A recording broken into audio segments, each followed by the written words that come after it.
the horned viper, a deadly snake, known for its lightning speed with striking its victim, growing in lengths of up to 3 feet. And although it's not the biggest, it still has been known to pack a punch with its bite. Yeah. Come on, man. Come on. It quickly strikes its victim with not just a bite and release, but it strikes with precision and power, but it holds on to its victim, allowing hollow fangs to and strong jaws to inject venom into its victim. Come on, man. The creature is nocturnal. It means it hunts at nighttime. So from dusk to dawn, it's out looking for its next meal. Right, right. The horned viper is an ambush predator. This means that it likes to surprise its victim by laying in wait in a concealed position. Yeah. And when the time is right, delivering the deadly blow. Come on, man. Scientists have discovered that it is this viper that if the viper were to strike and release, the bite wouldn't be as lethal as most venomous snakes. But it holds on to its victim, and when it holds on, it injects up to 40 to 50 milligrams of venom into proving to be a lethal dosage. Wow. Its venom has 13 different toxins. Wow, man. A bite from this creature would cause severe body damage, Wow. Yeah. necrosis, or destroying of the tissues and cells, swelling, acute pain, uncontrollable sweating, exhaustion, vomiting, hematuria, kidney failure, and heart irregularities. Come on, man. And if a person is ever bitten by this snake Come on, man. and not treated, he would only have hours to live. Wow. Come on, man. Though we're not certain of the species of snake that bit Paul, you can only imagine that the natives on the island of Malta felt when they saw the snake hanging from Paul's hand. Yeah. Yeah. They were shipwrecked. They were wet. It was cold. So naturally, Paul proceeded to try and keep warm. They were tired both mentally and physically. Right, right. They had been out at sea for some time. But as you can see, Paul was a prisoner. But he wasn't just a normal, everyday prisoner. Come on, man. Come on, bro. Paul was a prisoner for a reason, Yeah. for the cause of Christ. Come on, bro. For he was on a divine mission from and for God. Yeah. That's good, bro. That's good. That's good. But to understand where and how Paul ended up on this island, we need to travel back to the events leading up to the shipwreck. We find in Acts chapter 21 where Paul was arrested in the temple and accused of preaching and bringing Greeks in the temple, which was at that time punishable by death.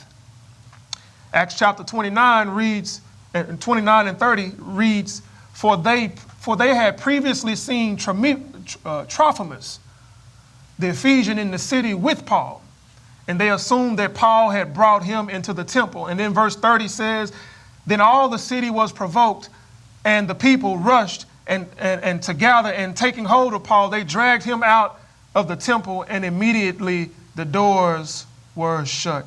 Wow. Acts chapter 22, Paul gives his defense and tells of his encounter with Christ Come on, man. and his conversion. Yeah, yeah. Paul was brought before the Sanhedrin Council in chapter 23, and a conspiracy to kill Paul followed. Right. Paul takes his defense to Felix in chapter 24, where then he is placed on house arrest. Come on, man. Come on. In chapter 23 and 24 and verse 23, it tells us, Then he gave orders to the centurion for him, that is Paul, to be kept in custody and yet have some freedom, Right. and not to prevent any of his friends from ministering to him. Come on, man. So then in Acts chapter 25, Paul is brought before Festus. Festus is the one who succeeded Felix, with again some bogus charges brought against him. And then in Acts chapter 25 and verse 7, Paul after Paul had arrived, the Jews, it says, after Paul had arrived, the Jews who had came down from Jerusalem stood around him, bringing many and serious charges against him, which they could not prove. Wow. Wow. In Acts chapter 26, we see Paul before Agrippa, where he described yet again his encounter with Christ on his way to Damascus. The drama Paul faces continues. And in chapter 27, we find Paul being transported by ship to Caesar. Then a violent storm arose, and the winds were treacherous. The swells were enormous, rocking the ship from side to side, up and down. It was cold. They were hungry, and even throwing cargo overboard to balance the weight of the ship, they still were met with the inevitable shipwreck. Come on, bro. The ship struck a reef. The front of the ship got stuck, and the back of the ship began to fall apart. And as a result, everyone was made to jump overboard and swim or float on different parts of the ship that were also floating in the water. This brings us back to our beginning chapter 28, the original text. Notice in verse 1 and 2, the natives of Malta provided for Paul and all those on the ship. And I want you to keep a tag on the word natives for right now. Just real quick, just tag that word native for right now. But Paul and the people, the prisoners on the ship, were shipwrecked on an island they knew nothing about. Greeted not by spears or bow and arrow, but they were greeted with verse 2 says, extraordinary kindness. Yeah, man. Yeah. I was reading on Instagram, scrolling down through Instagram one day, and I came across this picture. It was a picture of a door in front of a house. And at the bottom, the floor mat read, "Did you call first?" Wow. Come on, man. Did you call first? Imagine just popping up at someone's house unannounced. Wow. Come on, man. First of all, you're in violation for not calling and just showing up. But secondly, you don't know what you'll be greeted with. Come on, somebody. Come on, man. Yeah. I know some people right now that will sit back and watch you on surveillance camera knock on their door. I can only imagine the worry and concern some of them had felt as they walked onto the island. Come on, man. With all that had just taken place due to the shipwreck, the soldiers yelling instructions to the prisoners and the natives, if they feared for their lives and safety of their families, would have had enough time to prepare for what was about to take place. But instead, it was more like, come on in, have a seat. Here, take the chair by the fireplace and I'll go and make some hot coffee or tea. Extraordinary kindness. The next event we find is alarming. Verse 3, but when Paul had gathered a bundle of sticks and laid them on the fire, a viper came out because of the heat and fastened on his hand. This brings me to my first point. Since God is with you and providently sent you, rest assured he will provide for you. Come on, man. Come on, bro. Since God is with you and providently sent you, rest assured he will provide for you. That's good, kid. This wasn't the first time God had showed up for Paul. Remember, he had made it out of the presence of all the kings and rulers who had mostly sided with the Jews in pleading his case for a crime he did not commit. Come on, bro. Come on. He was tortured and beaten, yet he survived. And now he finds himself bitten by a venomous snake. Come on, man. Come on. Can you relate? Can you relate to the situation Paul is facing? As you look back over your life, you may not have been bitten by a snake, but you've been bitten by some troubles in your life. Come on, bro. You've been bitten by some trials and tribulations in your life. Come on, bro. Some dangerous incidents that have taken place, but it was nobody but God that got you out of them. Yes, sir. Yes, sir. Come on, kid. Can you relate to what Paul is going through at this point? I mean, there you are minding your own business, handling your responsibilities for Jesus and on a mission for Jesus, and then seemingly out of nowhere, you're bitten by divorce. You're bitten by a layoff. You're bitten by a car accident or some freak injury or whatever the situation is, you're bitten. And it seems that you can't shake it. Bitten by financial difficulties. Wow. Wow. And you have the marks to prove it. Come on, bro. But though you have been marked by it, God didn't allow it to destroy you. Whatever you've been bitten by, God will not leave you hanging, nor will he forsake you. And that's the message for my first point this morning. God will not forsake you. If he sends you, if he providently sends you, rest assured that he will provide for you. Paul had a snake fastened on his hand, and yes, he was able to shake it off. But it wasn't because of him, it was because of God, and because what God had done. It was God who prevented him from getting the effects of the deadly snake. It was God who kept us from losing our minds when it was time, when we were going through depression. It was God who kept us from danger seen and unseen. Yes, sir. Yes, sir. Yes, sir. You can't take credit for God's goodness. Right. Right. Come on, The bro. people of Malta saw Paul. They saw the snake on Paul, and yet they called him a god. Wow. Wow. They called Paul a god. That's why I say you can't take credit for God's goodness. It was God who allowed Paul to shake the snake off of his hand and not receive any venomous side effects. But as a side note, I want to say this. You know what God did for Paul? God even provided friendships with other believers. While he was going through his process in Acts chapter 24 and verse 23, friends were allowed to accompany and attend to Paul. Luke was apparently journeying with Paul during the shipwreck due to the fact that the first personal plural pronoun we is used in chapter 27, verse 3. When I went through the process in the loss of my father, I received many calls and text messages full of well wishes and thoughts and prayers. But understand this. I'm here to tell you that you are not alone. Come on, bro. Come on, man. But the thing is, you have to be careful who you surround yourself with. Come on, bro. Come on, bro. You can't just surround yourself with anybody. God saw fit to surround Paul with some godly people, some godly friends, some people that'll be able to get a prayer through when Paul was feeling discouraged. And that's what you need to do. You need to figure out who you're going to hang around. And when you do hang around some good godly people, make sure that there are some people who can get some prayers through. Am I right about it? Paul was probably battling with depression. Paul was probably battling with being discouraged, but he had some friends around him to keep him uplifted. Which brings me to my second point. There's nothing like being in the will of God. There's nothing like being in the will of God. I know what you're thinking. I get it. I know what you're thinking. Paul didn't have these troubles before he met Christ, right? Or wouldn't his life have been better had he not met Christ? I think that what you would find and look at this situation is that there are some things that are just out of your control. If you look at Paul's situation, there were some things that were just out of his control, for he said he's a slave unto Christ.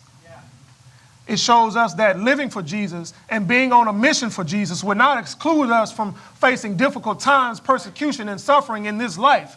And as a matter of fact, Jesus told us to expect it. But in spite of all of that, there's nothing like being in the will of God and doing what God desires and seeing his will come to pass in our life. You see, God has shared his will for Paul's life. And we are told of this in chapter 23 and verse 11, that God revealed the following to Paul. He says, take courage. He says, take courage, for as you have testified to these facts about me in Jerusalem, so shall you testify also in Rome. That was, even though these events hadn't taken place yet of him going to Rome, God was reassuring him that he was going to get through these trials and tribulations. He was going to get through these troubles that he's facing. Wow. Wow. Wow. Through all of this, Paul had gone through shipwreck and now snake bitten. And I'm sure that he was comforted and strengthened because of the word of God. And at the same time, it is for you.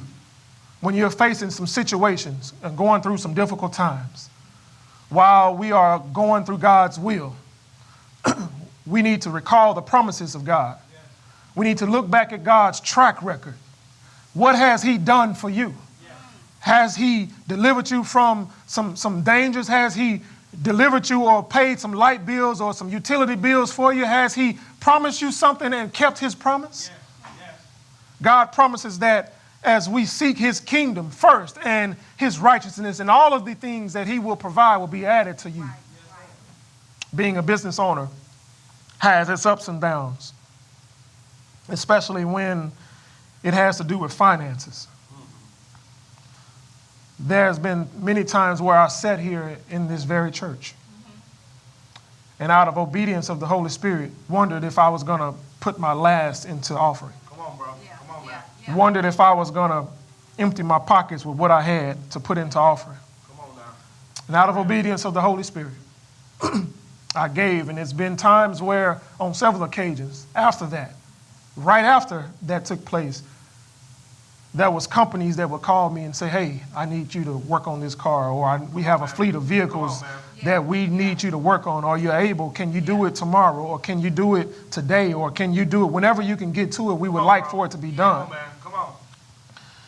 It was very difficult at times trying to balance the uncertainties of finances, being a business owner. But at the same token, I had to remember what God had done for me before. Come on, bro. I had to remember that there were some things that took place that he got me out of when it even had nothing to do with finances. But if he did that, then he could do some work in my finances. And so those are the things that I had to take that I had to take into consideration and remember. This was God's track record in my life. Had he not provided for me, then I would understand. But he did. He said, I'll never leave you, nor will I forsake you. So I need you to understand that as we move forward to my third point, there's something else you need to look at.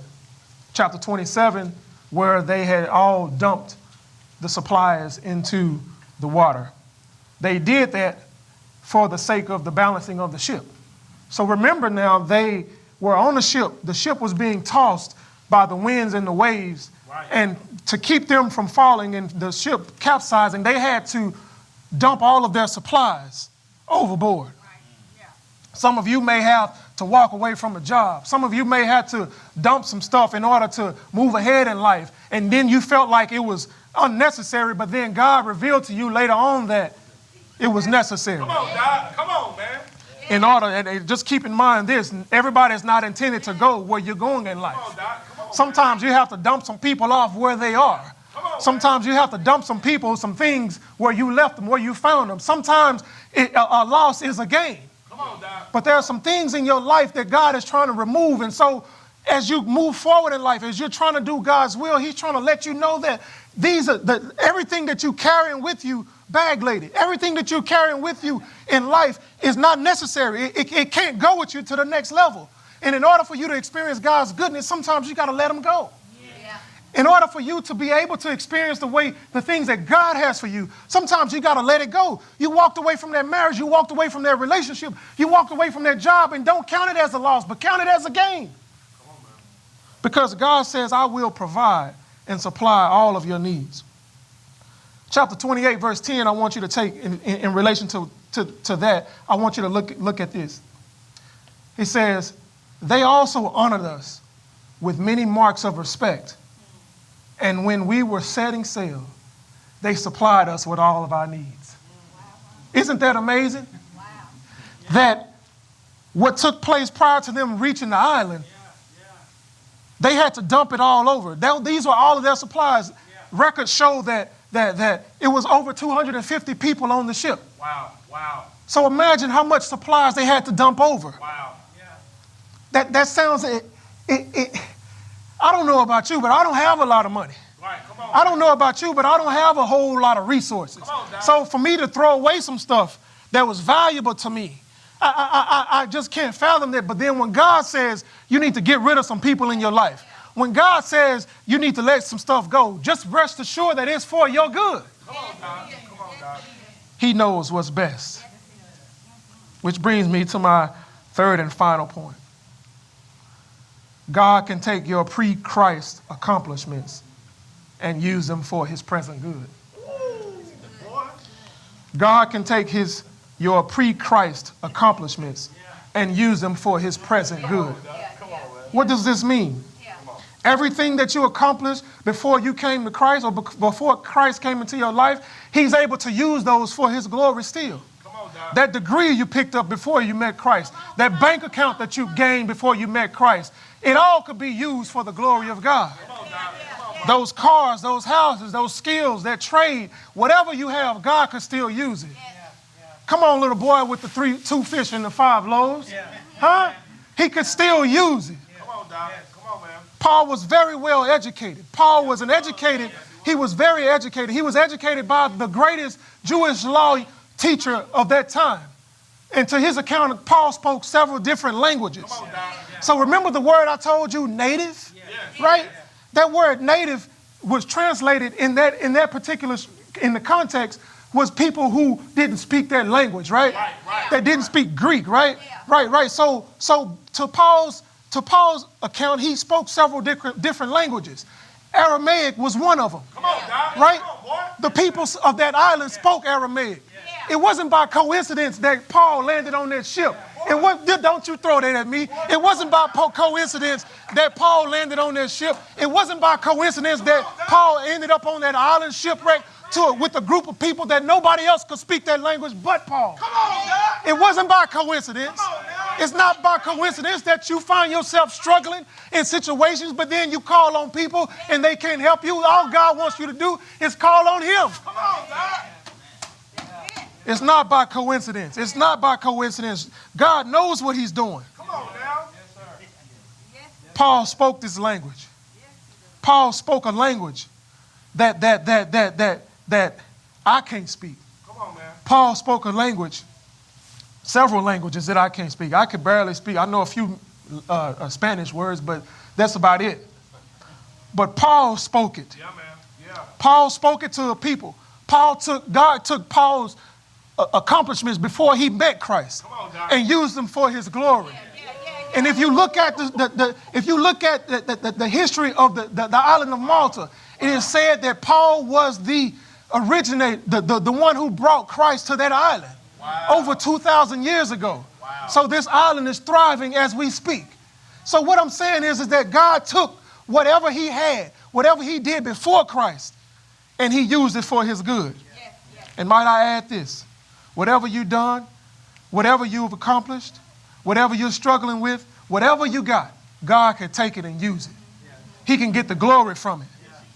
The big picture of Paul landing on that island was that Christ needed to be made known. If you notice that I said that they called Paul a god, right? They were a superstitious people. They were a people who worshiped many gods. So they could if I landed on the island, they could call me a god if they saw something that seemed like a magic trick. But it wasn't a magic trick. It was so that God could get the glory from it. And whatever happens to you in your life, don't count it as a pain. Don't count it as a hurt. Don't count it as a loss. Just count it as God trying to get the glory from it. Come on, Doc. Wow. God will provide for you. Wow. God will take your past accomplishments and use them for his glory. These people needed to know and understand who Christ was. These people needed to understand who God was. These people needed to understand that it wasn't Paul who was able to shake this venomous snake off of his arm. It wasn't Paul who was able to keep himself from getting any type of side effects from the venom. It wasn't Paul. It wasn't you that got that degree. It wasn't you that got those finances. It wasn't you that got you that job. It was God. Come on, Doc. There's some times where you were unqualified. There were some times where you knew that you weren't supposed to be in this situation, but God had favor on you. Come on, Doc. Come on, man. Am I right about it? Yeah, man. He will provide for you. Yes, he will. If you're worried about difficulties, if you're worried about whatever you may be facing, going ahead trying to do God's will, remember and take a note from what God has done for Paul. Take a page from Paul's life. He will provide. If you're worried about what you're going to eat, if you're worried about where you're going to sleep, remember, God will provide for you. Come on, man. Come on, bro. As long as you make yourself available, as long as you're putting yourself in a position to be used by God, God will get the glory from you. He's called each of us to be on a mission for him. And as long as he has the things for you to do in the relationship of the mission, he will provide for you. He will protect you. He will provide protection for you. He will guide you, and he will be with you in every step of the way. Yeah. Paul was snake bitten, but he didn't succumb to the effects of a snake. Now, I'm not a snake handler. I'm not any type of musician, or I'm not any type of special gift or ability or anything like that, but I just believe that God has some work for me to do. And I believe that God has some work just for you as well. Amen. Come on, man. So if you're wondering if you can step out with what you have, remember the story of the little boy that had the 2 fish and the 5 loaves. He had a little bit, but God took that little bit and made it a lot. Come on, bro. Come on. Literally, he made it a lot. Yeah. It was a fish fry going on. He literally made it a lot. It was some things that out of my control. I couldn't do anything. I definitely couldn't have made that much. But he took that amount, and all he's asking for is that you make yourself willing and able to follow his steps, to be led in the righteousness of him. Paul is snake bitten, but Paul was not forsaken. Come on, Doc. And you may be snake bitten with whatever situation you might be struggling with. You may be dealing with some depression. You may be dealing with some heartache. You may be dealing with alcohol abuse. You may be dealing with whatever you have going on. Remember this: though you're snake bitten, you're not forsaken. God bless you.